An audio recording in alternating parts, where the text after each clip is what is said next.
Good morning ma'am. आज के संपादकीय पेज में कोई ऐसा एडिटोरियल जो इम्पोर्टेंट हो एग्जामिनेशन पर्सपेक्टिव से? हाँ, एक आर्टिकल आया है संतुलन की साझेदारी। इसे हम बहुत ही शॉर्ट में समझ लेंगे।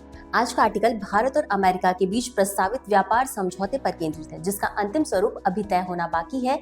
प्रारंभिक मसौदे में कई अमेरिकी वस्तुओं, विशेषकर कृषि उत्पादों पर शुल्क में कटौती या समाप्ति का प्रस्ताव था। इसमें भारत द्वारा 5 से 10 अरब डॉलर तक अतिरिक्त अमेरिकी कृषि उत्पाद खरीदने की संभावना को प्रतिबद्धता के रूप में प्रस्तुत किया गया था। हालांकि संशोधित संस्करण में इस शब्दावली को बदलकर इसे इरादे के रूप में दर्शाया गया, जिससे स्पष्ट है कि यह अब बाध्यकारी शर्त नहीं रह गई है। जो पूरा आर्टिकल है विशेष रूप से भारतीय कृषि क्षेत्र की चिंता को सामने रखता है।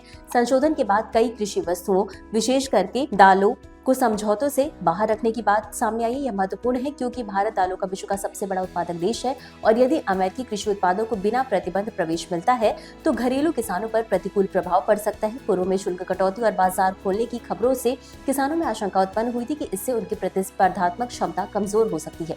इसमें यह भी रेखांकित किया गया कि अंतर्राष्ट्रीय व्यापार समझौते तभी टिकाऊ होते जब वे समानता और पारस्परिक हित के सिद्धांत पर आधारित हो, और यदि भारत बिना शर्त अपने बाजार खोलता है तो कृषि और अन्य संवेदनशील क्षेत्रों में प्रतिस्पर्धा असंतुलित हो सकती है और इसलिए संतुलित नीति, घरेलू हितों की सुरक्षा और दीर्घकालिक रणनीतिक सोच अनिवार्य है।